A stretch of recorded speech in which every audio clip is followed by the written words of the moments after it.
once you race and do what you've done and what I've done, man, I don't care if you become a lawyer, what you are after that, or make $1 billion. Still, the most exciting thing you'll ever do in your whole goddamn life is drive that quarter mile at 300 miles an hour. And you know, there just isn't another feeling like that. When they can get down the quarter mile, you know, when they can make a good run, it's amazing. It's the Kenny Wallace Conversation, brought to you by JEGS. Hello, everyone, and welcome back to Kenny Conversation, brought to you by JEGS, the leader in high-performance aftermarket car parts. Remember to go to jegs.com for anything you need, and even to fix your hot rod up. Man, I'm a little nervous today because I don't have very many heroes. And you're looking at like number one or number two right there for me. The great Don the Snake Prudhomme. Don, how you doing? I'm cool, Kenny. I've been looking forward to this, man. I watch you all the time. You know, it's fun. And you know what? Really, I'm serious when I say this. You are cool. You are a badass. My big brother Rusty loves you. And I think it's because of your demeanor. Like you and Rick Mears, you guys, you just kicked butt. You won everything. Have you always been this calm demeanor? I guess, man. I don't know. You know, Rusty, your brother, Jesus, man. We go way back, you know, and he's been a big help to me. And Miller Lite, and when I needed something, you know, he helped me, and we're just buddies ever since. And along with the Blue Max days, the Raymond Beetle, you know, with the funny cars, the Blue Max, and NASCAR, Pontiacs. Yeah, 100%. Yeah, Okay. back in the day. And I want to put a disclaimer out there for everybody. Mhm. Don Prudhomme is a dear friend of mine. We talk, we see each other every year, here and there. And we've waited far too long, Don, to celebrate your career. But here we go. Now we're gonna do some talking, and this is Kenny Conversation. That means you butt in and tell me when I'm wrong. But we're here to celebrate your career. Okay. Are you still from San Fernando, California? Well, I live in San Diego, but that's where I was raised, out in the San Fernando Valley in Los Angeles area. Granada Hills, Van Nuys, those places. Yeah. Wife Lynn. I know Lynn is a badass. She's the ultimate racer's wife. Oh, yeah. Daughter Donna got us set up here on the camera. Is that your team? Donna? Oh, yeah. Yeah. Well, she runs me around, and yeah, she's the boss now. Yeah, she just is so, she's just great. You know, we got a great relationship, and love her to death. Yeah, kind of like me, Don. I'm a girl dad. I got Brooke, Brandy, and Brittany. And isn't it crazy? It's like my oldest daughter's 38, and I'm like, no, that can't be. Yeah.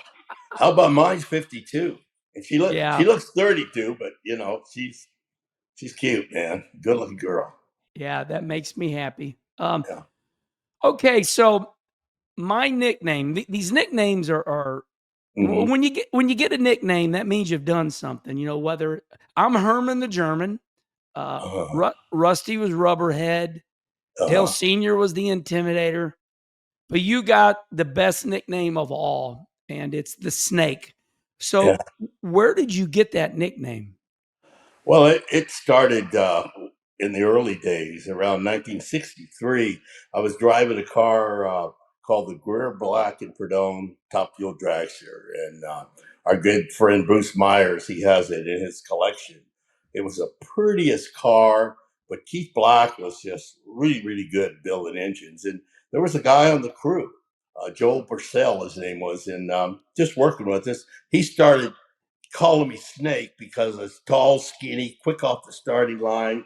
And, you know, of course, I didn't think much of it. Don't call me that. And then the next thing, the announcer started calling me that, and it just picked up momentum. But the other thing, you know, when you talk about nicknames, back in those days, we didn't have any sponsors. Yeah. So you could put Snake on the front of the car, or Mongoose, Big Daddy, Yeah. Shirley. Oh. And nowadays they talk about their sponsors. You don't even know who the hell's driving the car for the most part because they get out of the car, about my sponsor. But back then, yeah, man, I was a Snake and the Mongoose, and those were big days. Big Daddy Don Garlitz, and it just stuck, the next name. And of course, the Mattel situation didn't hurt us at all. That was great. Yeah, and we are going to get to that. Don, I want to make sure I do my very best. I got 3 pages of notes here, and so for everybody listening and watching, we are going to get to the Snake and Mongoose and the Hot Wheels Okay. Mattel. It's going to be big, but we're celebrating you, Don. I'm going to tell you your stats, and if I get any of them wrong, you tell me. But there he is, ladies and gentlemen, Don the Snake Prudhomme. Listen to this. 4-time NHRA Funny Car World Champion. Now, was one of those in Top Fuel, or I have 4? No, funny Is that cars. Funny cars. Yeah, all they were funny all in cars? funny cars. Yeah. 4-time, man. Uh-huh. 49 wins. 49 wins. National events. 49 national events. Yeah, that's hard. That's hard to do. We did a lot more than 49 wins, but a lot of national events. Yeah. How many wins you think you got total, Don, throughout your drag racing? Man, I don't know. I don't keep track of that. Now, you could ask Carlos and he'd tell you right away, but I never did keep track of that. All I cared about was turning the wind light on down there. And God, that's awesome. that's all that mattered. But, it's several hundreds, Yeah, right. 1991, inducted into the Motorsports Hall of Fame of America. 2000, inducted into the International Motorsports Hall of Fame. Now this next one just blows my mind. You won 389 races of 589. Now, there's our race wins right there. You won 389 races of a possible 589 races for a winning percentage of .660. That means you won well over half your races. That's incredible. Okay, yeah. We're not done. We're still celebrating your badassery. This one here was big. All right. First funny car driver to exceed 250 miles per hour. Yeah. And I know there's a lot more, but these are the big daddies. And finally, NHRA top 50 drivers. They say you're ranked number 3. Yeah. Man, Don, when I rattle off all those stats, tell me where your brain goes. Oh man, I never really keep track of much of that. During my career, we're always so damn busy. Going up and down the road and trying to make money and match racing, and but I guess when you add it up, at the end of the day, it's nice to have those stats. But hell, man, you can get beat at any time. So I didn't pay much attention to them, back then. And on that, you said running up and down the road. Yeah. Man, I hear so many stories, whether it's on social media. I remember the Snake coming, somewhere. I mean, you literally raced all over America, didn't you? Yeah, that's right. Yeah. We would do maybe 70, 80 events a year, match races. And, Kenny, back in those days, which is the best because we run pretty much 2 or 3 times a week, especially when we're on the road. And you just learn so much about racetracks, conditions. And of course, we got paid. Back in those, now in today's world, when you go to the races, you pay them. We used to go, they paid us. I like that a lot. Yeah, and we are going to get to match racing, everybody. That was an incredible day. And we are going to get to match racing. The Snake versus the Mongoose. It's still to come. We're still in Don's early career right now. Okay. This one here just kind of gives me goosebumps because I see you still wear the shirt to this day, and it just reminds me of the great days. Like you said that it all started for you, Road Kings of Burbank. Tell me about this. You want to hear about that? Oh gosh, yeah. How did you get started in drag racing? Well, I don't know about you, but when I was a kid, school was really tough. I had this dyslexic problem, so I hated school. And I got in the Road Kings of Burbank, which was a car club, and they had a club dragster. And then there was a guy in the club by the name of Tom Ivo, who was really a well-known guy to this day. And he's maybe 5 years older than me, but he kind of took me under his wing and showed me a lot about the cars. And they had a club car there, had a little Buick engine in it, a little nailhead. And I got to drive that and fell in love with it, and there was no money in it. You strictly did it because you loved it. And so that's really how we started, just in the Road Kings Burbank with the club dragster. And I, that was it for me. I found my niche in life. You know, as a child, I grew up, AJ Foyt, Uh Mario huh. Andretti, Uh huh. Don Prudhomme, Big Daddy Don Garlitz. We loved racing here in the Midwest. And you do something this day that I really admire. I see you to this day Uh wearing that Road Kings of Burbank. It's a white shirt. You're a huh. platinum member. You look good. I mean, that's very prideful for you, isn't it? Well, yeah, I mean, yeah, I like it. I've told many people if it wasn't for the Road Kings of Burbank, the car club, um, I don't know where I would have gone or what I would have done. I mean, I found my niche in life by driving that car. Um, that was it for me. And unfortunately, in today's world, with a lot of kids, they don't have. I don't know if they have car clubs anymore like that. But that was a great way to get started. And so when I do some appearances and so on and reunions, I always like to wear the Road King shirt. Yeah, because it wasn't for them. I don't know what I'd Don, you look good in that shirt. You really do. And you know what we're gonna do? We're gonna have Charlie Marlowe drop that in right now. So we edit this up, have done. and we got the ability to constantly drop pictures in, Don, as we're talking. Uh huh. So you just look so good in that signing autographs. Uh Okay, so we got you started. Now you're a drag racer, and huh. I watched a really good interview with you and Tony Stewart on Mad TV. Uh And huh. as you know, I'm not kissing your ass, Don. I'm just a big fan. And one thing that really stuck out was we all remember, when we first start racing, it's like, how are we going to make money doing something we love? And you tell this, Exactly. yeah, you tell this story that you won a $50 war bond from Mickey Thompson at Uh huh. Lions Drag Strip. Tell me about that moment. Well, yeah, once again, the Road Kings. Uh, I had a dragster down at Lions Drag Strip, which was all part of, California. Hell, we had 5, 6 race drag strips in those days, but Lions was the best. And guy by the name of Mickey Thompson, that I'm sure you've heard of, Oh he yeah. he actually built that track, and I knew him fairly well. But he was a tough son of a bitch, man, in his day, and he told me I was doing wheel stands, and he told me that if I do another one, he's going to throw me out. And I said, "Oh my God!" Well, unfortunately, I did another one. And he threw me out of the track. But You're a badass. yeah, but the week before, I won a $50 war bond there. And in those days, they didn't have money up. It would just come run your car, you'd win a trophy. But Mickey was the first guy that I know of that put up any money, and it was a $50 war bond. I wish I still had it, but that was the first bit of money that I ever made drag racing. Man, I know there's great racers all over America, but when I think of Uh, the West Coast out there in California, I mean, Parnelli Jones, Mickey yep. Thompson, man, there's some there. I mean, do you feel like in your mind, where did drag racing get started? Did it get started on the West Coast?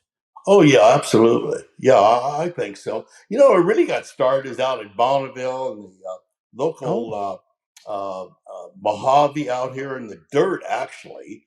And that was more in the 40s, early 50s. And a lot of the guys discovered if they went to a paved, abandoned airport that you could have a drag race there. And in Santa Ana out here, that's what they did. The first drag race on a quarter mile, I think it was around 1950 or there, 1949, 1950. I wasn't there, but I'm sure Ivo and some of the guys were. You know, I was on the Kyle Petty charity ride, and we stopped yeah. at the Bonneville Salt Flats, and it amazes me how much history is there. And Yeah. between that and the abandoned airplane fields, and there's a lot of great stories about those abandoned airports and where they would race. Sure. Okay, so here we go. This is the moment in this conversation everybody's been waiting for. You gained worldwide attention when Hot Wheels released the toy version of the car. But boy, you and Tom, you put your work in. The snake versus the mongoose. And Charlie's going to drop this picture in right now. Tell me about this 40-year rivalry with Tom the Mongoose McEwen. When do you remember it getting going? Well, I'll bring you back to the Greer Black Prudhomme car. And that's where it started. I picked up my nickname Snake driving that car. And Tom McEwen, he was a real regular at Lions Drag Strip. He lived right down the road. And he's a little bit older than me, not much. And we just started, both hanging out. And he was a pretty good driver. And he beat us a time or two. And a guy by the name of Ed Donovan used to build engines, aluminum 392 blocks. He was the first guy to do that. Anyhow, he had an engine in his car. McEwen was driving it. And Ed was the guy that started calling McEwen the Mongoose. And all of a sudden, the announcers started calling him the Mongoose. And then the fans wanted to see us race. They wanted to see the snake, the Mongoose race. So in Southern California here, we built up a hell of a following. It was great. No sponsors yet, but that's what we had. Mattel came into the picture after Tom and I. We were like brothers. He'd come out to the valley where I lived. We'd ride our Triumph motorcycles and hang around. But I was painting cars still. We had no idea that there would be any money that we could make a living, let's say, drag racing. And he had the idea of, because he had two little kids, of going to Mattel and talk to them about the little Hot Wheel cars, about the snake and the mongoose. And I said, you're crazy. Get out of here. They're not going to. Are you kidding? Drag racers? So, man, he comes screaming into my shop out in the valley. I'm painting cars. He says, we got a meeting, I don't know, it was day after tomorrow or something at Mattel. They want to talk to you too. So we went back to that meeting and walked in, and they actually had sketches drawn up. A guy by the name of Larry Woods drew these sketches up, how these Hot Wheel cars were going to look. The bodies were raised up on them. Snake and the Mongoose. And man, it was the coolest thing ever because the folks at Hot Wheels were excited about it, and it wasn't one of them sponsors where you had to twist their arm to do it. They were all in. And we still get royalty checks from them. So it's been a nice run. Hell yeah. Man. It was great. And it makes sense, right? The snake versus the mongoose. I mean, these are because of especially if you have a brother or a kid down the street, you're a little guy. And we had many guys come up and say, "Hey, man, my brother and I raced your Hot Wheel cars. I have the snake, and I beat him all the time." And really, even today, if I'm placing sign and stuff, a guy come up with maybe one of the original $500, $600 now Hot Wheel car of mine to sign, and they cost 98 cents to buy them back in the day. So it's still a real collector's piece, and I still involved in that side of the business, collectors. I like that you are not upset about your past. You're a winner. You love, I loved it, man. My past, it was the greatest time, the greatest all-time time in drag racing. You had Scarlet, Shirley, Connie Coletta, Jungle Jim. I mean, the Blue Max. I mean, those were the real racing days to me. I hate to sound like Mark Martin, but they screwed it up. No, hey, listen, here I am. I'm 62. Shirley Cha-Cha Muldowney, Yeah, Big yeah, Daddy Don Garlitz, yeah, the Snake. uh-huh, Now we got John Brute Force. yeah. John Force. Mhm. He's been roughed up. Yeah, But yeah, you guys, there's no doubt in my mind, and we're going to talk about the major motion picture. uh-huh. And I went and watched it, and then I called you afterwards. Um, there's no doubt in my mind that the people that I just rattled off, you, Big Daddy, Shirley, Uh-huh. Coletta. I just Mhm. interviewed Doug, and Uh-huh. you guys made drag racing. There's no doubt. That was a statement, but now I want to say this. Do you think that's what we're missing right now, Don? I mean, there's this dirt racer. We call him Uncle T, Tyler Erb, and Uh-huh. he just pays. He wins, but he plays this bad boy character. Do you think that's what's missing today? Nicknames and characters? That's a good question. I mean, I think that's missing in all racing. I think that's missing in NASCAR. I think it's missing in IndyCar. I mean, we have no more Mario Andretti's. We have no more AJ Foyts. We have no more Unsers. We have no more Earnhardts. We no more Kyle Petty, Richard Petty. Those are the guys that made NASCAR and IndyCar, Foyt, and all them. And I like to think, we had a big hand in drag racing. But Oh, what's missing, you're so in tune, or these drivers have to be, to thank their sponsors. Talk about their sponsors. Justin Ashley, I don't know if you know who he is, but he's oh a yeah, he's a hell of a driver. This kid, yeah, I don't know how he leaves so quick. And let's face it, that's all the drag racing is, leave quick. I told Tony Stewart that. I said, baby, when that light comes on and you leave, that's all the you could do, because the rest of it, your foot's on the floor, and if it smokes the tires, it does. So anyhow, that's another world. We can talk about that, but I don't know, man. You know, uh, it was just different back then. I like it so much back then. I mean, I try and stay up with stuff, but they don't get any bigger crowds today than we used to get in our match races, pretty much, or at Winter Nationals. We used to pack them in there. I don't know what happened, and I don't know what happened to NASCAR, but I think largely because these fans that followed all us, they quit going. They yeah. just don't. They just don't have that interest like they did years back. But I don't think the young man has that much interest in cars anymore. I mean, you can't raise the hood and do a goddamn thing. No, I mean, we used to raise the hood, change the carburetor, or all that kinds of stuff. But yeah, it doesn't happen. I haven't even raised the hood of my truck. I don't even know what it looks like in there. yeah. I Right? I I think I agree with you 100%. You can't do anything. So I mean, Uh huh. listen, I don't know your business, but I do talk to a lot of drag racers. Uh That huh. that clutch nowadays, I mean, like you said, you hit the gas and the clutch does it all for you. In your Uh huh. day, you were famous for pedal fest. You smoked the tires and you're both smoking the tires. Yeah. Yeah. Yeah. Yeah.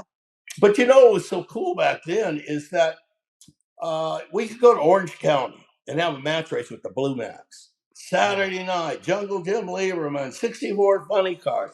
And so I exciting. guarantee you, we'd all go down the track. I mean, you would race going down the track. In today's world, I don't know if you watch a lot of NHRA stuff, especially Oh on yeah, Friday. I They do. spend the whole day just trying to get down the track. I mean, they got so much power, a 6 disc clutch, a 120-gallon fuel pump, 60 pounds of boost, and they wonder why it won't go down the track. I mean, they're just so hopped up and over centered until, if the sun isn't setting in the right direction and the drag temperature isn't at the right temperature, and they don't go down the track. I mean, it's that critical nowadays. And with the water grains and all, I never knew what water grains were that we checked. Yep, We just humidity.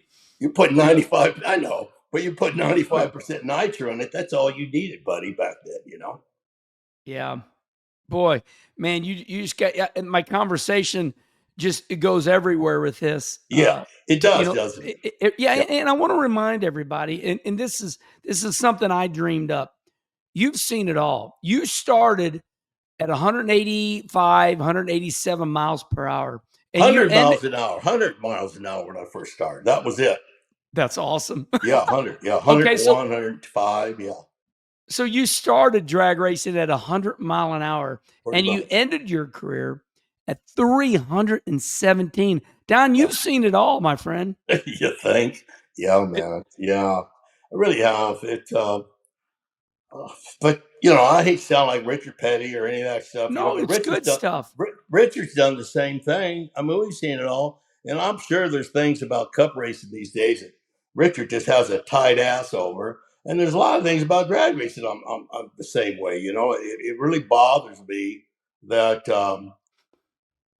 that it didn't grow and keep going at a bigger level than it is Yeah, now. I mean, we get our TV audience maybe 600,000, maybe. yeah, That's we need million, 2 million people watching it on Sunday to yeah. catch sponsors and people's attention.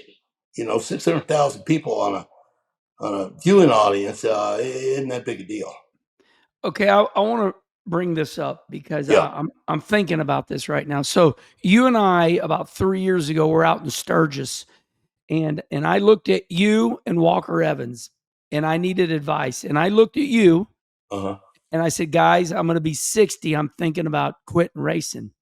huh. You literally came out of your lawn chair and you looked at me and you said, no.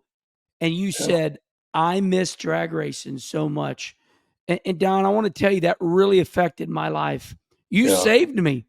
You saved me a couple times in my life, and I'll bring that one up later. Yeah. But you saved me because I could see that emotion. You said, I miss drag racing so much. Yeah. And Yeah. yeah, I mean, I love racing. And you said no. It, do, Well, I get, Kenny, I got to tell you, as you know, I've been along for a long time, but once you race and do what you've done and what I've done, yes, man, I don't care if you become a lawyer, what you are after that, or make $1 billion. Still, the most exciting thing that you'll ever do in your whole goddamn life is drive that quarter mile at 300 miles an hour. yes, And it just there just isn't another feeling like that. When they get down the quarter mile, when yeah, they can make a good run, it's amazing. It's yeah, just, yeah. So there's just nothing to replace it. So I get guys, even with, I've been retired for a while, but guys that come back that I used to race, hang around the track, and they miss the hell out of it. And that taught me a good lesson. So I, I tried staying in as long as I could, but the financial part of it's a whole different ball game. I got out, but for yourself, yeah, I highly recommend it, man. You're still full of piss and vinegar, man. You yeah. you got time on you, and that's great, Kenny. You're fortunate. You got your health, you got everything. Keep going, buddy. Well, I just want to let you know, and I'm not exaggerating. I mean this from the bottom of my heart. You saved my damn life because there's just this philosophy.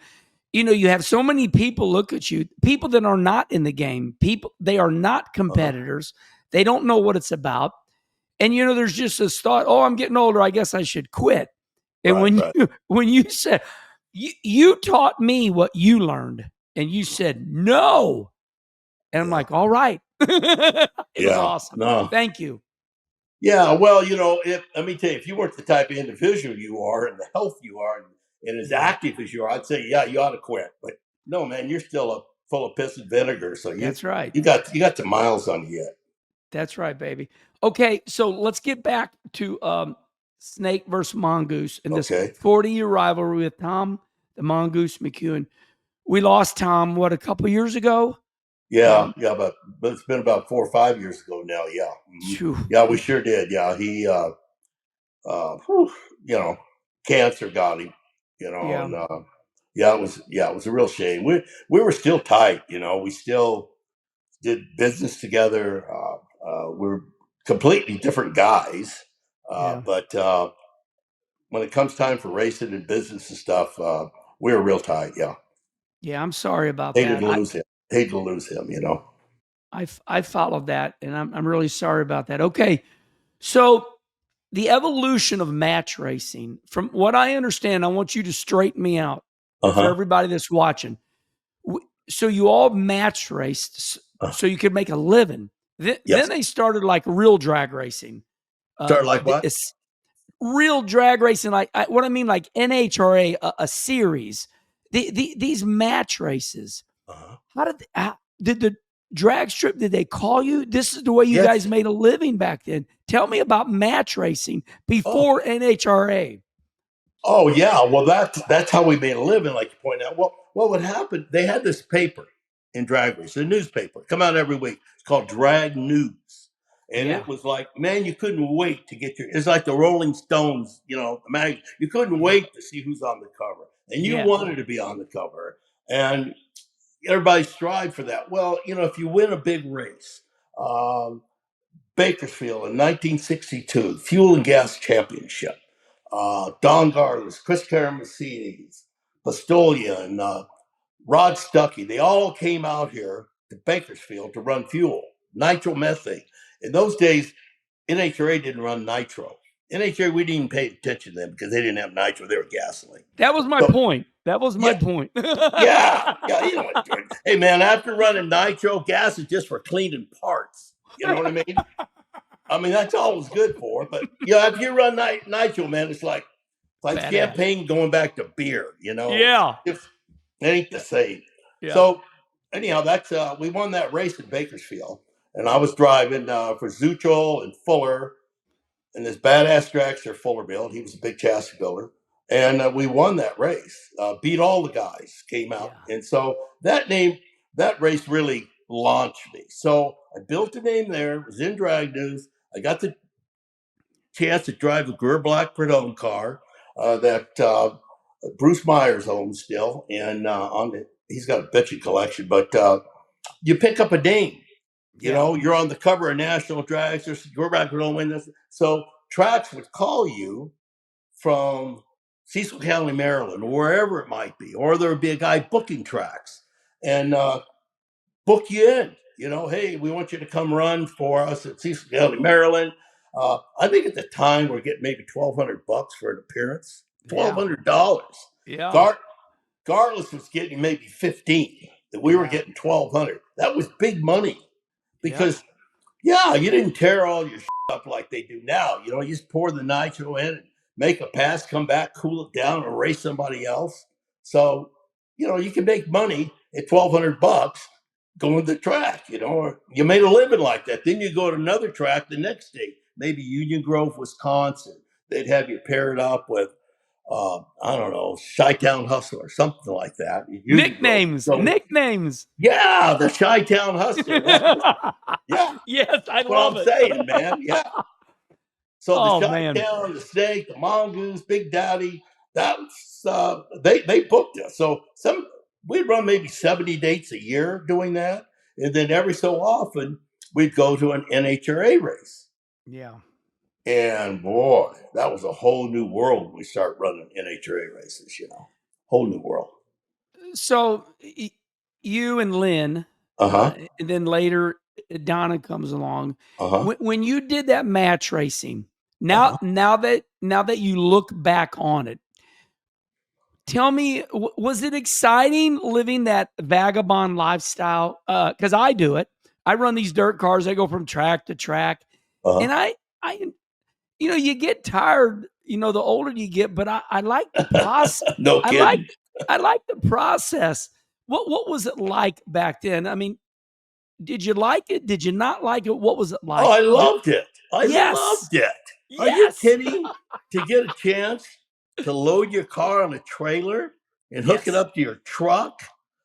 We didn't even have enclosed trailers then. We had like a Tony Nancy make a cover to go around the engine or something. We had what we call lollipop trailer, single axle. That was it. Put your car on there.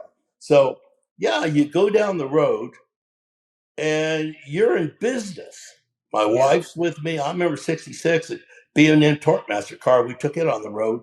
Um, Yeah, it was a business. You know, we were making money. We got home back to California. I think I had 12 grand saved up. That was a lot of money. It's Yeah, still a lot of money.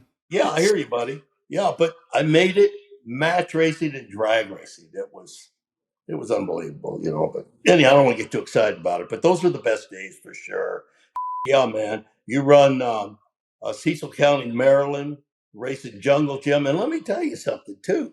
That people, I don't know if they're aware of it when we were out there and they were watching us, but we were running them to the balls, buddy. I mean, we didn't want to get beat. You'd run as hard there as any place, you know, loaded up, you know, because you wanted to leave there a winner. And you know, if you won, they'd book you in again and make more money for next year. Man, I got to tell this story because the Prudhomme family means the world to me, and you all taught me lessons that you don't know. This story is going to shock you. So your awesome wife Lynn, I say you guys are the ultimate racer family. Well, when I got racing in NASCAR, you know, all the wives are walking up and down pit road with their hair all gooked up and big diamonds and everything. And I thought that's what I needed to do was, you know, get my wife all, you know, herd her around like a damn, I don't know, but I know what you mean. I know I used to see that. Yeah. So I'm talking to your awesome wife, and she just got a little bitty ring on, and I made mention, you know, nice ring, and she made mention that that's her ring, and that we race. We don't, you know. She didn't say. She never said we buy big jewelry, but basically that the impact your wife had on me, that like we're not buying big diamond rings, we're racing. Yeah. And man, that was one of the greatest life lessons. You guys were racers, weren't you, Don? Oh my God. Yeah. Yeah. We lived for it. My wife, Lynn, was never really a racer. Otherwise, she didn't pour down the glue or bleach like Jungle Pam. Yeah. Jungle Pam was hot, man. Remember Yeah, her? yeah, baby. Oh, Yeah. gee. Right. But that's another story. But no, she never did that. But she just more of she's a real classy gal back then, you know. It still is, but no, she was more into oh man, you know, just sharing that life with me, you know, and it was you couldn't be any closer, man. And you know, I don't know, it was bitching. Well, that was my story, and I want to Uh huh. dedicate that to you and your wife. Thank you. Yeah. You guys don't even know you taught me that, but in a Yeah, world well, where you know what? One thing she always did, Kenny, before we spent any money on anything, we pay our bills. And yeah. I had credit to the day I quit. Keith Black, I don't care where it's at, Piston people, we always paid our bills, and it pissed McEwen off because he never paid. And he'd always say, he would say to me, "You're screwing up my reputation, man. You know, you're paying your bills. I'm not." You know, he'd rather buy a chick a diamond ring or something. You know, and I'd rather buy a new blower. I think that's awesome, and that's what I was wanting to get to. Uh You know, brother Rusty huh. watched Bobby Allison get hurt really bad at Pocono. Oh yeah. And Rusty would say to me, you know, Rusty would sit me down. Rusty's tough love to me. Uh You huh. know, I know Rusty loves me, but he would say, Herman, Uh, hope for the best, prepare for the worst. And there's nothing better than paying your bills and not having anybody huh. on your ass. Tell me about it. Yeah. Uh huh. Yes. Well, what a great conversation right there for Well, the young it was kids. it was a life lesson, and I think all that stems from when you're growing up. You know, as a kid. You know, I tell you, I had a rough time. Have you ever read my book, Oh Snake? God, yeah, I got it. I Tom the got it right Snake? here. All right, man. You know, it talks about my childhood, you know, and they didn't pay the bills, and the bill collector would come around. Oh, it embarrassed the hell out of me, you know. And my old man, you know, we'll pay them later, you know. Yep. But anyhow, that's another story. But no, first thing we paid our bills, man, and it's great credit. It was great before we spent any money on anything. Do you credit your wife for some of that? Absolutely, absolutely, more than just some of it. I mean, yeah, she, it's amazing, she's a, I just can't say enough good about her. Of course, yeah. Of course. I got it. Like Richard Petty's wife. Yeah. We were tight with Richard and his wife back in the 80s, and he was running a Pontiac. As Yeah. he'd say, a Pontiac. Remember Pontiac. Richard Pontiac? Yeah. Pontiac. Yep. Pontiac. Remember that? Oh yeah. And I Yeah. had Goodies. and I had a Trans Am and a funny car, and from the factory, and I'd see Richard a lot, and his wife, and he was cool. He kind of Linda, yeah. Richard kind of took me under his wing, so to speak. I guess I don't know. He was just real cool to me, from day one. Well, I can tell you what, I know this for a fact because I'm very close with Kyle. If Richard takes you under his wing, that means you've accomplished a lot, because greats like you guys, I mean, you are very good to me, and I think that's why I love you so much, because thank you. When you get around AJ Foyt, Don Prudhomme, Rusty Wallace, greats, you guys are so rare, and you have a lot in common.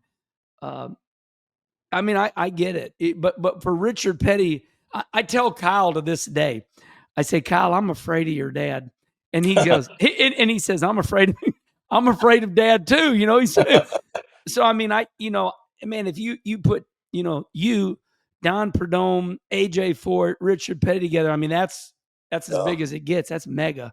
That's what I got to say. But I got to tell you this about the great Dick Trickle. We lost Dick. Mm-hmm. But Dick reminds me of you. He would travel, get appearance money. We didn't call it match racing in oval racing, but right. He called me my boy. He'd say, my boy. They would pay me a lot of money, and I would say, don't give me the money. Send it straight to my house, because if you give it to me, I'll spend it.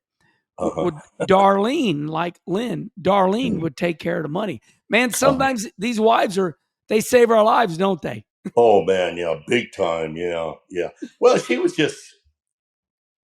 sharper than me, in school and everything else. So you gotta let her do her thing, man. She's a damn near an accountant, my wife. So she knows, yeah, she knows. Okay, so I just those are stories, Yeah, I hear you. So it's getting back to match racing. So what made you, and I don't know if I'm saying this right, but this is in my head. Go ahead. You go from match racing to, why did you go to NHRA? Why did you go to a series? Well, that's a good question. Was it match time, racing, Don? Was it just the way life was? Was the way of life for all of us, the NHRA, we were running there 63, 64, right about that time, and they only had, I'm talking 1965, they had maybe, I think it was just 2 national events. Damn. 2. Yeah. One was the Winter Nationals.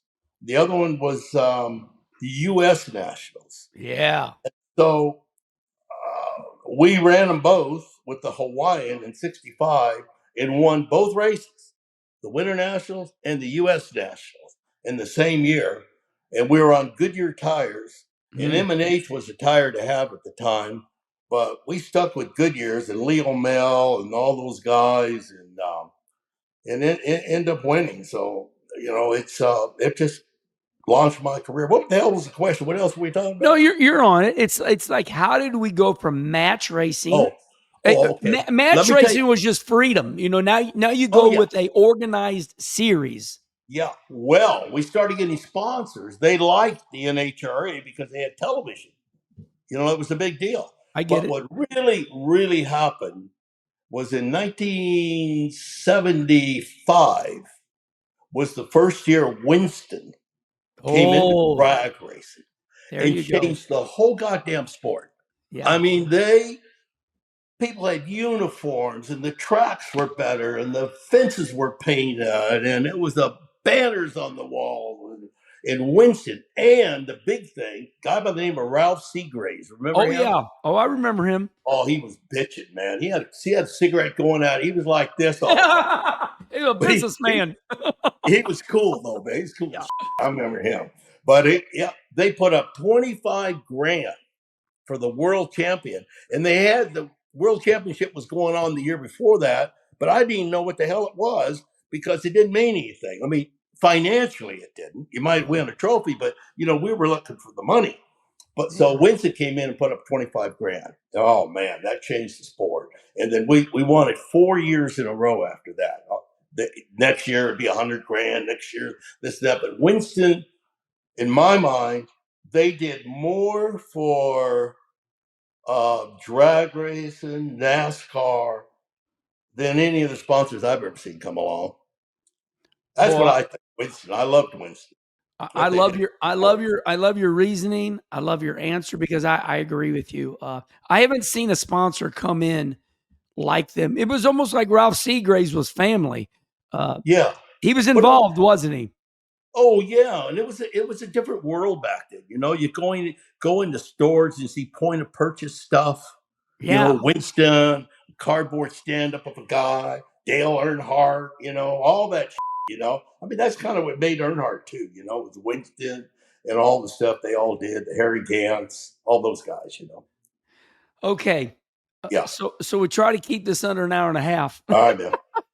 All right. So big fan here. So we come out with a major motion picture. I mean, in all the Yeah. theaters, all the movie theaters, it's the Snake versus Mongoose. Right. Charlie's gonna drop a picture in right here. I mean, this is a great movie. I go and watch it. I go by myself. I emotionally affected by it because it tells your story. It said so much about you being in the body shop but really you guys, you ushered drag racing to the world, to America. So this major motion picture, tell me about that moment when they came to you and maybe Tom, the Mongoose. Tell me about this major Hollywood production. It was just so awesome. For me, I loved it. Well, thank you. Yeah, that came about another Mongoose deal. Mongoose says, "Hey, man, I got this guy. They want to talk to us about doing a movie, Snake of the Mongoose, because there was a guy writing a book or something for Mattel, and the story all about it." And Tom read it, and Tom says, "This ought to be a movie." Well, lo and behold, we found someone that wanted to invest into it. That's, of course, the biggest thing, getting a racing movie done, especially, is to put the money up. And so they did. And a guy by the name of Jesse Williams played me. And he was from Grey's Anatomy, great actor. And yeah, it's a great movie. It's a low budget movie, let's face it. I mean, racing movies are really hard to do and to get financed for one thing, and especially a drag racing movie. So it was a low budget movie, but I really, really think it had a great story. Oh, And yeah. the story is that Tom, I was kicking the shit out of him on the race. Excuse my language. I was beating him a lot, and his son came down with leukemia, his little boy. And bottom line, he passed. And 1978 was the U.S. Nationals, and we were kicking ass in our Army funny car. And I came up against Tom the last run, and man, I had it covered. Was just going to beat him again, basically. And lo and behold, it smoked the tires, and he went on and won. And in the movie, you'll see that his son asked him before he passed to race me again and beat the snake, and you're going to the U.S. Nationals, beat him there, and all that's in the movie, and it's all true. It's all true. Yeah. Yeah, it's an emotional movie when you get into it, losing his son and him winning the race, and all that, and it was amazing times, But it's a great little movie. It's just called Snake and the Mongoose. Hell, I think they could find it on YouTube or yeah. Yeah. But it's a cute movie. Oh, it is a great movie because I because I'm a racer, Uh-huh. it told the story. Yeah. But Hey okay, man, let me ask you something. You know who yeah. I like to meet is Who? Junior, Dale Junior. Come I, on. I swear to God, I don't even know the cat. I was down his way, years ago, and went over to the shop where his dad was. And we Yeah. went, a guy by the name of Jay Wells worked for Skoll. He took me over there. He says, "Oh, you got to meet Earnhardt." So he's sitting in there, man, in boxes of stuff he signed him. He says, "Man, I'm glad you guys are here." I'll come. It's because he called, know where it's coming. He took me all around his farm, took me to his new race shop, and then he pointed out the window. See right over there? That's where my goddamn kid lives in a little moat, in a Yeah. mobile home. And I had to throw all them out. I guess he went over and threw all his buddies out, and they're all drinking beer one day. Yeah. But Oh, Earnhardt, for all you NASCAR fans, in my opinion, yeah. he was the coolest all-time dude. Uh, we got done going through the farm, went back to his deer shed or whatever they call it. We had deer heads, Yeah. And he said, "You want something to drink?" I said, "What do you got?" I said, "I'm with Miller. I can't drink that Bud stuff." And he goes, I said, "Got any liquor?" He says, "Do I?" And he pulled two bottles, set Jack Daniels down. And we got hammered. And it was just a moment that I'll never forget. It was great. That makes me Lot of really people. happy. That makes me Yeah, really happy. So yeah, yeah. so Great guy. Dale Jr. is a very good friend of mine, and he Uh-huh. is you can get him to be a smartass, Really? but it's very rare. He is the most Dale Jr. is the nicest person you'll ever want to meet.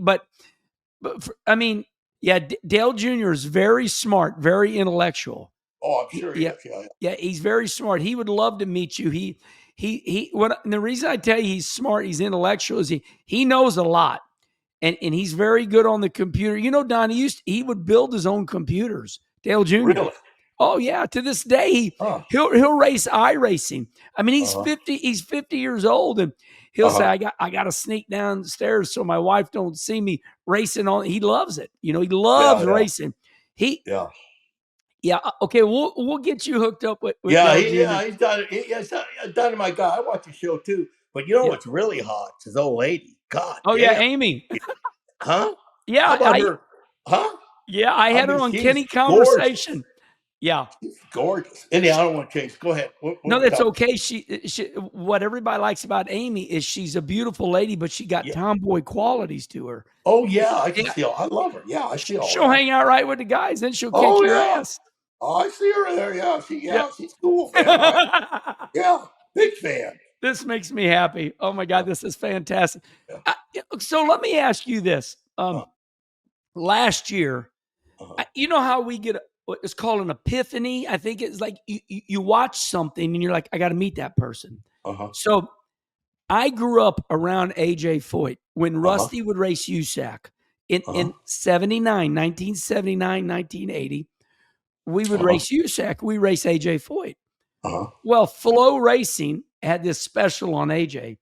And uh-huh. I know AJ's of age right now. So Yeah. last year I went to Uh-huh, Indianapolis Motor Speedway, and I hung out with AJ Foyt.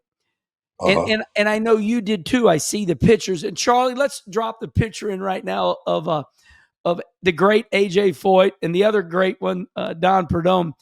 What was your experience? I think AJ's so gnarly. He ain't got no time for any bullshit. No kidding. Okay, tell me Yeah. your experience with AJ Foyt. Well, I first met AJ. Pick up on this, man. 1967. I was Damn, running. It's 1967. Yeah, I was damn, running a Ford Camry, and this car for Ed Pate built the engine, and Ford was involved.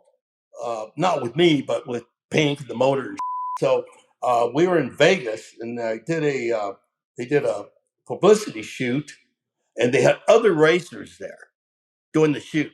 AJ Foyt, Mario Andretti, Dan, damn. Dan Gurney, and Wow. yeah, and we took this picture together, and I still have that picture. I should go get it and show it to you on camera, but That's where I first met Gurney and Foyt. And, I've kind of remained buddies with those guys ever since, especially AJ. AJ was out at the drags years back at Indy. He was over in the garage working on his stuff, and he came over to watch us. And we ended up winning the race, and hanging out with him. And I've just known him forever.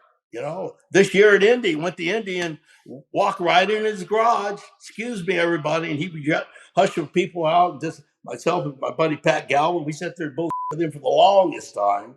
And he enjoyed. Yeah, he's a wonderful guy. Yeah, he. I mean, in my day, like if I he said, likes you. Well, I got lucky. He remembered me as Rusty's kid crew member, There you go. So they knew I was coming, and I had the most wonderful experience. I saw that picture of you and AJ, and man, it just made me happy. Yeah. Okay, so we're at the point right now in Kenny conversation, Don, where we've talked about your early beginnings and how great you are, and I want to go to what I call I want to celebrate some loose ends. I want to talk about some different things. I know I follow you on Facebook, and it seemed like when we lost Roland Leong, it really affected you. Yeah. Tell me about Roland. Roland Leong, I met him in 1963. The Burbank Prudhomme car, they shipped it over to Hawaii. A guy by the name of Jimmy Pfluger had a drag strip over there, and he was a customer at Keith. He was a real well-known guy, real badass guy, too. Anyhow, we took the car over there.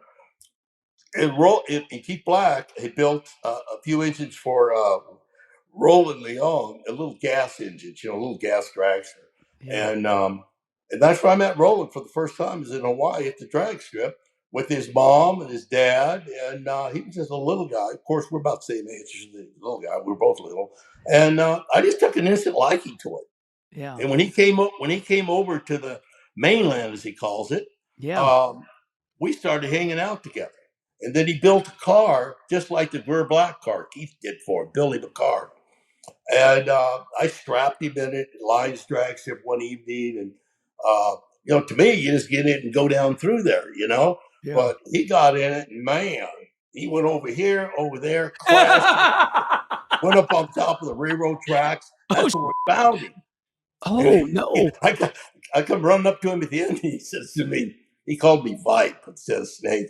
Vipe, what happened? I said, you tell me, man. I don't know. So after that, Keith Black set him down and said, dude, you can't drive this car. Get Don to drive it. And then I started driving. I drove for about a year and a half for him. And we won a lot of races. And most of all, we become the best of friends. We were like brothers. Even when we split up and I went on and did other things, I'd always be in contact with him and go to lunch up until recently when he passed, But we're a family. What qualities? I'm interested in this, because it's hard to have real friends. I mean, I don't care who you are. We have friends. We have friends, and then there's friends like, I've had enough of you. And, but Roland, I mean, I can see it. What made him different? What quality did he have that, like, you wanted to go to lunch with him? Was he just easygoing? Yeah, he was easygoing.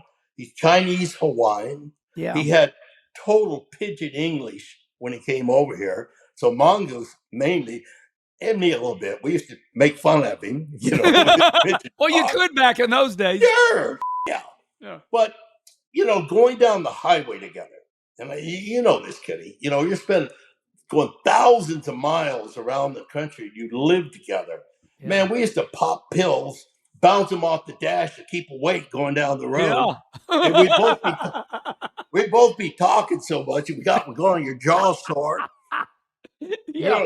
Remember them days? Oh, yeah. Right? And so, it was cool. Yeah. Brothers. That makes me happy. There's an old song, everybody loves somebody, and it's rare to have somebody that you can really talk with. I find a lot of people that I look up to that are very famous, that I'm not saying they're lonely, but man, it's not very many people we can talk to. Just talk, I hear you. You know what I mean? some Yeah, people I that are hear you. famous are uptight, and you just say, You there's know, that. Yeah. I don't know about you, Kenny, but for me, probably the all-time best time I ever had with a bunch of guys was at Ron Pratt's place. Oh yeah. And all those cup guys were there.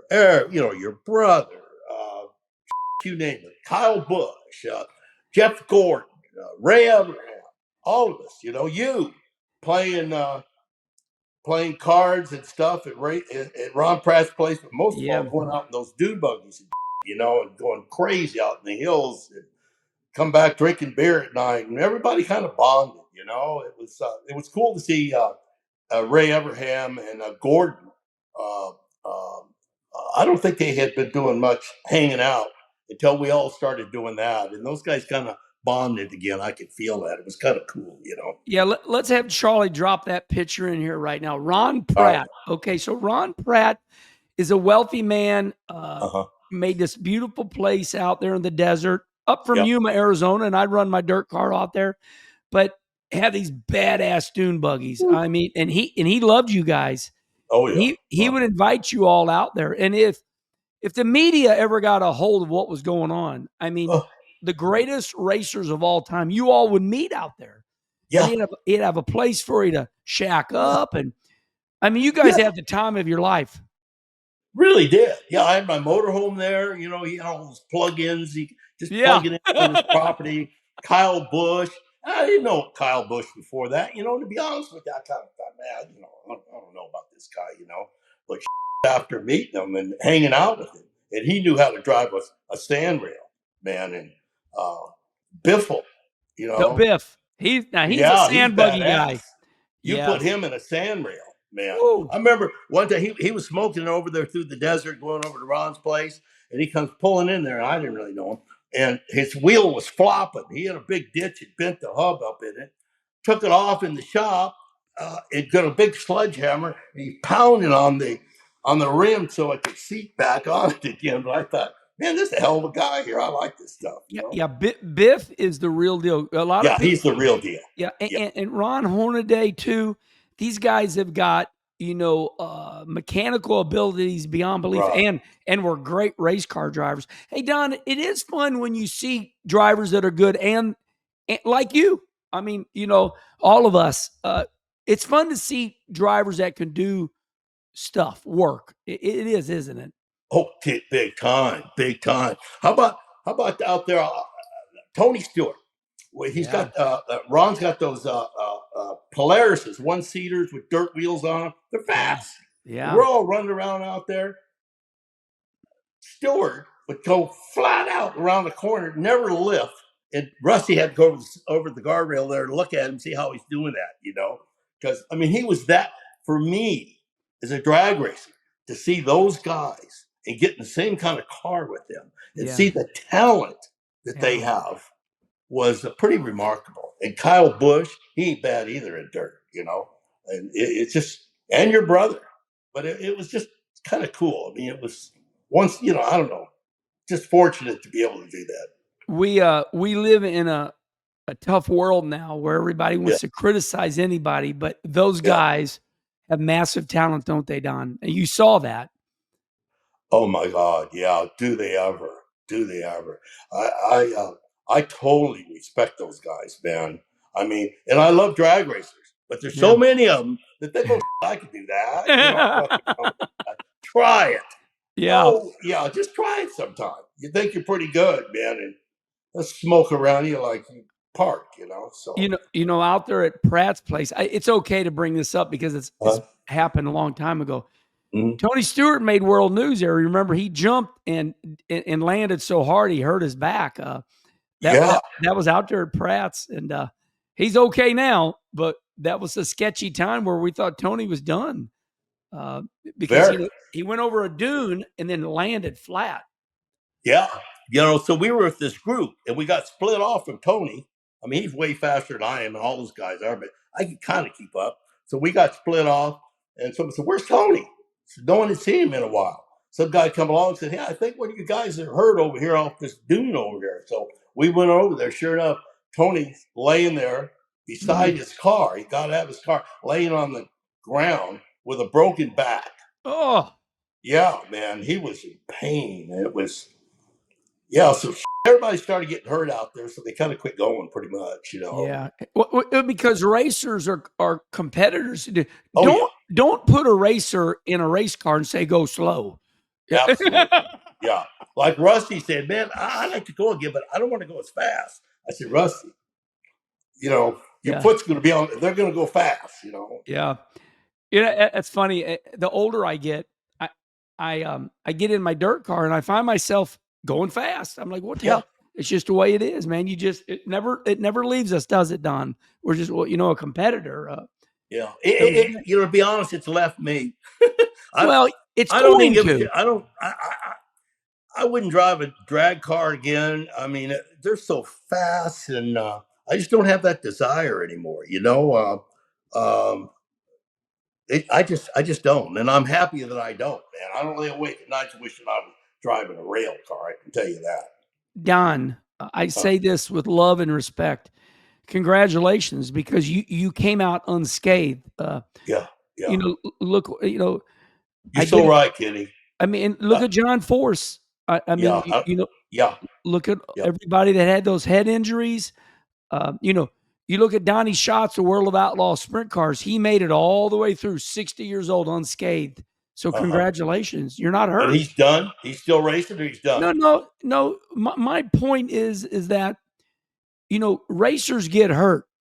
Yeah. And you went all the way, and you still got your wits about you. A lot of people can't walk, can't talk. Man.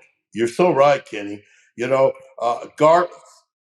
To me, he was the all-time drag racer of all time. Big I Daddy. mean, John Force, I don't care who they are. No one has been as good as him. Yeah. I seen him from the beginning till he was 80 years old driving. He was the best. But, he cut off a piece of his foot. Half his foot's gone. Shirley Muldowney, her legs are all broke up. When you see her walk, she's constantly in pain. And all that's to the revolution of drag racing. Regardless, the transmission blew up on him. So he put himself in front of the engine, built a new car, came out with a rear engine car, changed the sport completely. Surely they redid roll cages and all kinds of stuff to get involved with the safety aspect. But that's where NHRA, NHRA does a hell of a job with safety.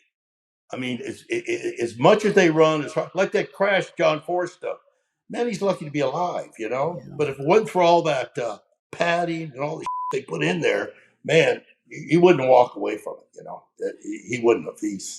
And now he walks around a little, Yeah. Right. like He's not right. He's not not all right. that his doors in the water right now. You know what I mean? Yeah. And it's sad because in a weird way, they always say, and this is just something people say, they always say, Kenny, but he's like 75, 76 years old, John Force, and there's a time. I don't give a shit who you are. There's a time, man. You don't need to do that anymore. yeah, and I'm agreeing with you here. They always say, you have your worst accidents close to your house on your way home. And we know for a fact that, and I'm not putting words in John Force's mouth, but Uh-huh. I've had conversations with John. Uh-huh. They say, and I don't want to get in trouble here. Nobody get mad at me, but Yeah. that was going to be his last year. That was going to be his last, year. Whether it was or not, but we know he was coming to the end. And so congratulations, Snake, on. Yeah. Well, thank you, man. Thank you. Yeah. It worked out. I just been really fortunate. I have a great wife, and when there's a time for me to hang it up, and 94 is my last year, Final Strike Tour, they called it, to drive. Put Larry Dixon in the car. He was doing a better job than I was doing. I didn't have a hard time getting out of the car because I was still a team owner, Yeah. So my transition was great, becoming a car owner, and I really enjoyed that. I enjoyed that aspect. Having Ron Capps drive for me and Tommy Johnson Jr., it was cool. I want to go right there. Mhm.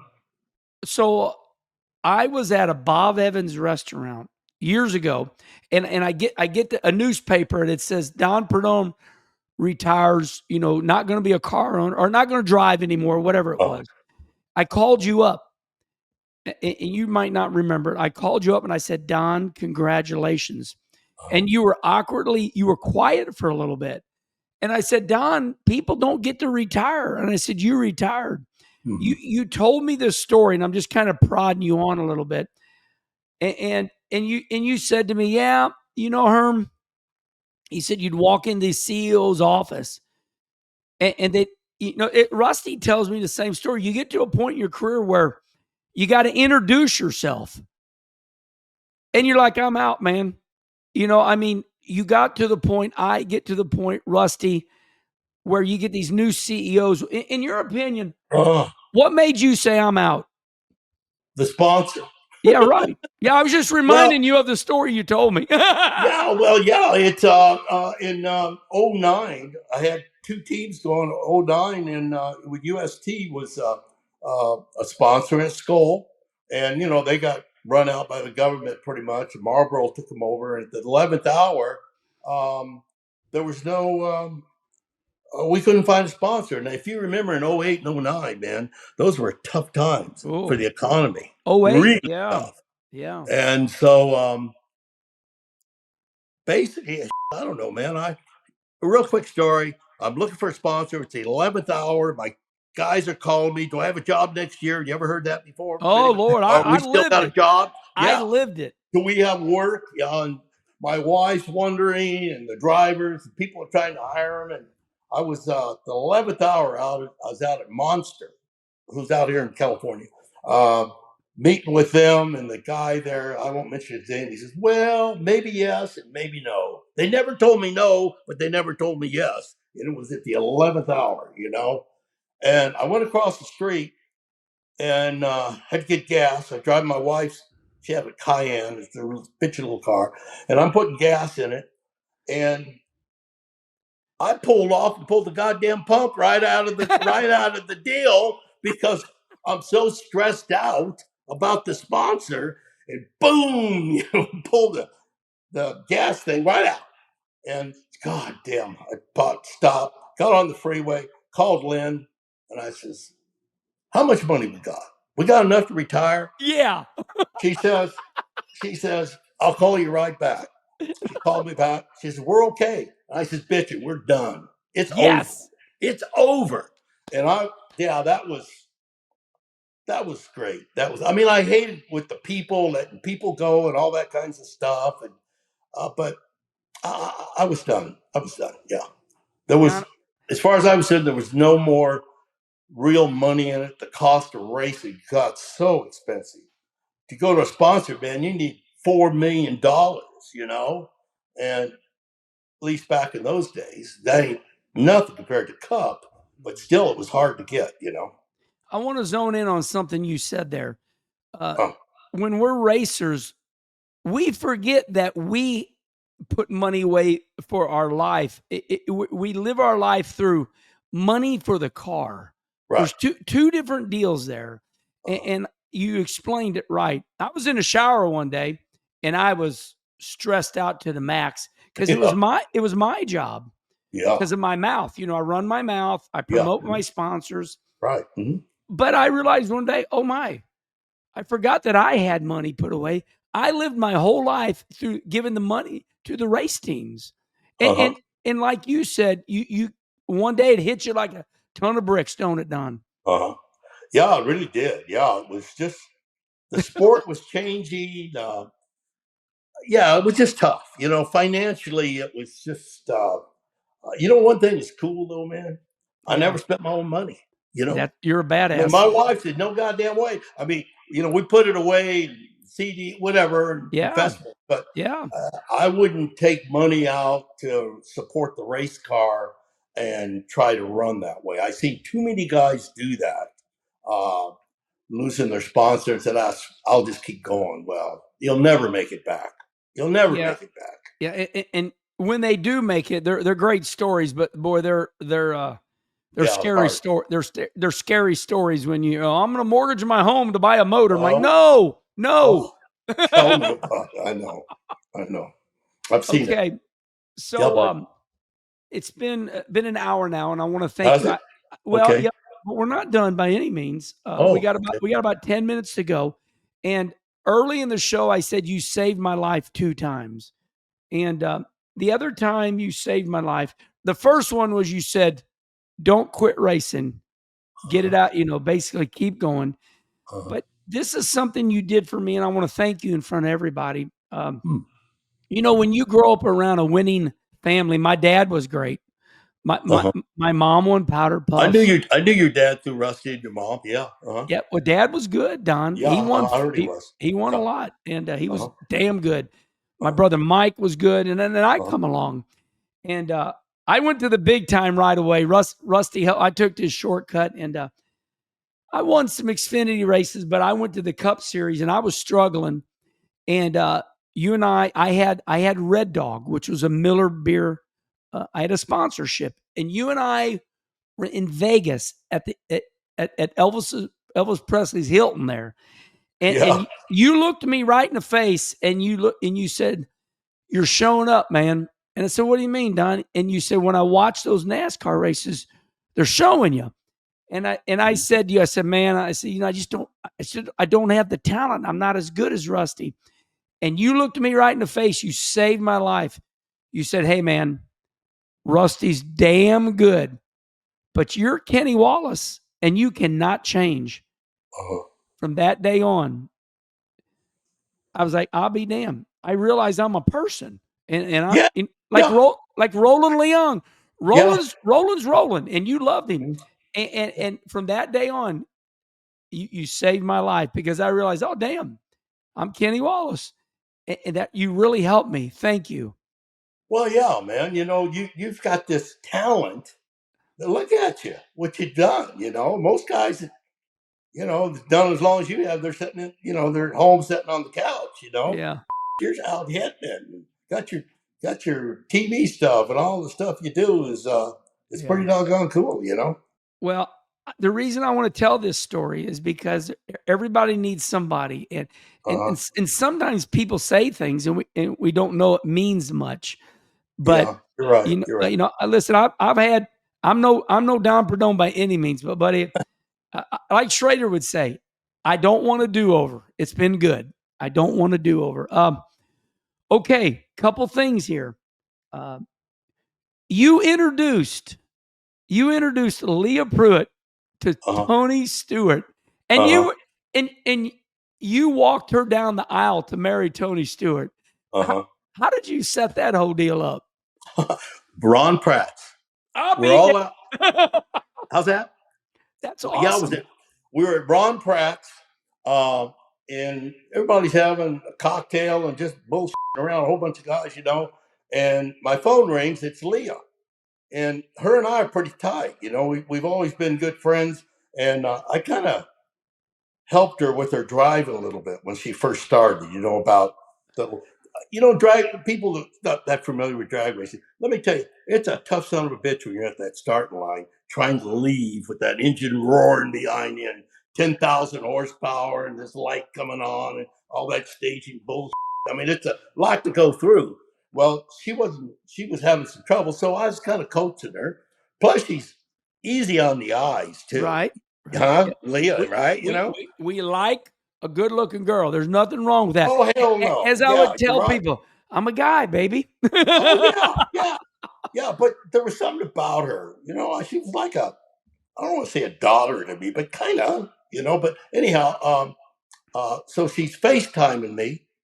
She was in Havasu, I guess, and she had on this real short skirt. And where the camera was at in her car, I said, "God damn, look at the lady." So Stewart walks by, and he says, "Who's that?" And he grabs my phone. This is God's truth. Grabs my phone, and he's gone talking to her, talking to Leah. And I said, "Son of a bitch," I mean, so I finally get my phone back, and he says, "Hey, bud, can I have her number? Do you mind?" I said, "No, I don't care." "Yeah, sure." So next thing I know, they called me from Havasu a week later, days later, whatever. They're in the car going to some pharmacy or something, and just together. And I don't think that was it. Once he went to Havasu and met her, it was over, man. Yeah. That's awesome. She without doubt is the coolest chick. I mean, she's just I'm saying she's my daughter, but I mean, she's like that. She's really, really cool. And when I got to walk her down the aisle, I Yeah. didn't even know I was going to do that. Lynn and I went to the Cabo Azul, and of course Tony had a nice spread there, really nice deal. And everybody was in the pool, and I was out there too in the pool. And Leah was there. She got out, came back with Tony, and they called me aside. Hey, you got a minute? And then Leah says, "Would you walk me down the aisle?" Oh my. I said, holy shit. Yeah. I'm not really. I've never done that. So I was like stoked, and yeah. So I walked her down the aisle. Yeah. We had a great time. Yeah. I was there. I went there, kicked back. I didn't even have any socks, So I'm sitting there Yeah. with no socks on. So Tony let me a pair of his socks, and I don't know. They're just great people. I really like him. I know he's a big time drag or racer and all that, but Yeah. he's a really really cool guy. I mean, just good people. And marrying her. And that little boy, Dom, I got to Yeah. hold him. I went to Havasu and hold him when he was Yeah. just Dominic. born. Yeah. Yeah, Dominic. Yeah, we call him Yeah. Dom. Yeah. But Good anyhow, stuff. that's great. Yeah, it's a great. Yeah, and so I'm kind with her. We're I good love friends. that. That makes me happy. And of course, that picture was seen around the world. You walking her down. That Yeah, you guys look good and you look yeah, happy. yeah. All right, Snake. One last thing, buddy, and this All is right, it. all right. We went. I've done a couple of these with Tony Stewart, and we get to the end, and he don't want to stop. I find them therapeutic because they're fun, and Yeah, yeah. we've celebrated your career, and we're going to celebrate like this. I see you on these motorcycle rides down in Uh huh. Baja, Mexico, and I Yeah. know you like your BMW. You got your friends. I, Uh I huh. I love the videos, the pictures. You stopping on the ocean. I mean, you're living life right now. You're doing it right. Tell me about these trips. Baja, Oh it's man. lots of sand. You Well, see I the live in San Diego. You know that, right? I live yeah, in San Diego, and so Baja is just right up the road. It's not that far. And so this buddy of mine, Scott Sturman, he's got a hotel in Loreto. If you ever been to Loreto, I've Mexico, heard of it. it's about 300 miles from Cabo. Wow. We rode our BMWs down there, and it took us 3 days. Stopped these little fishing villages, and and just it was the greatest. Yeah, we rode. It was like 900 miles to get there, and then we left. Then we came back and went to Cabo and did it. Rode them home. Yeah, That's another 1,000 miles. So yeah, they're BMW 1200 GS road bikes. And cruise control, and had a ball. Just loved it. Yeah, I'm going to do it again. Yeah, yeah. soon. Well, there he is, everybody, and I know we can go easily 3 hours, but the great Don Prudhomme, and like I say lately, Don, we don't use the word great very much. No doubt in my mind, and you said it yourself, Big Daddy Don Garlitz, Don Yeah. Prudhomme, you two definitely ushered in drag racing to America and made it a worldwide sport. I love you, man. And let me leave everybody with this. If you want to see Don Prudhomme's pretty face, you watch this on the Kenny Wallace YouTube show. But you'll also hear this on Dale Jr.'s Dirty Mo podcast. So, Huh. Don, thank you so much. Anything else, buddy? Man, I don't know. Just thrilled talking to you. I Yeah. love it. I miss Sturgis. We Yeah. all used to go to Sturgis and Stephen Wallace and all the bikes they build Yeah. and stuff. And just Yeah. crazy. It's Yeah. cool, man. It's hanging out with everybody. Well, I Love it. love, Love it. I I always, got more roundy round. I call them roundy round. You yeah. guys. Yeah. And Indy cars like Chip Ganassi. I have more buddies that does all that than I do in drag racing nowadays. So I go to the Indy 500. I'm going You up know, to you know what's funny is right at the very end. I'm going to show you this piece of paper. Right at the very end, I said, hanging with Chip Ganassi right there. So yeah, you and Chip, let's yeah. end like this. You and Chip, why are you guys, and I love it. I love it. You and him have got a hell of a friendship. What is it about you and Chip Ganassi? Is he another one of those guys you can talk to? Oh yeah, he is the greatest. I Yeah. mean, as far as I'm concerned, yeah. I mean, there's Roger Penske, of course, Yeah. and there's Chip Ganassi, Yeah. and they're a complete 180. Yeah. Chip, well, Chip knows how to have a good time. Roger's buttoned up perfect. Oh yeah, totally. I mean, I totally respect Roger, but Chip is like he's one of the guys. Yeah. He's not a. I don't know, man. He's just cool to hang around with. He's just. I don't know. What can I say? About a guy like that. He's just they win they win a lot, do a lot of stuff, but he's still a regular guy. I just love being around him. Yeah. I can say it. Chip Ganassi wins the Indy 500 wearing blue jeans. Yeah. Roger wins the Indy 500 wearing a suit. Yeah. Really. Yeah. But real quick, Indy 500. I kind of think Roger Penske got hosed over there. I feel bad for Roger.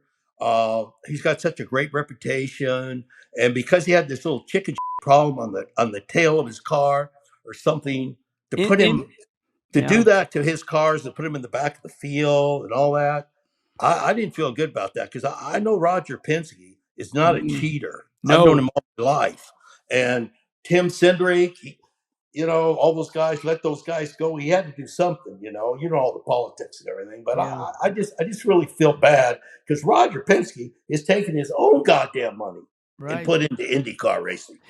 If it weren't for Roger Penske, they wouldn't even have IndyCar racing. 10-4. Yeah. And to embarrass them the way they did at the Indy 500, that was a shame. Yeah. I wrote him a letter. I wrote Kathy, his wife, a letter telling her the same thing. And Roger, he appreciated it. He's just one and only Roger Penske. And even Chip will tell you that about him. Business-wise and everything, the guy's amazing. He's just amazing. I don't know how he does it. I mean, the brain, he's like Trump. He never stops. Yeah, smart. You know what? You said it right. Roger Penske had to be close to 90 at least. And it's like, my God, where does he get the energy? It makes me feel guilty about myself. Yeah. A low achiever. Man. I feel like a low achiever around him, man. Yeah. I mean, he's amazing. Look at him. Yeah. I think he's 87 now, maybe. And, he's got health issues and all this stuff, and he keeps going, so God bless him. Yeah. I just hate to see the way they drug his name through the mud over there. And that bothered me. So, but outside that, racing's racing. Yeah. Well, I sure did have the time of my life. Thank you for an hour and a half, Don. Thank you. And all right, everybody, that's it. The great Don, the Snake Prudhomme. Until the next Kenny Conversation, we'll see you all next time.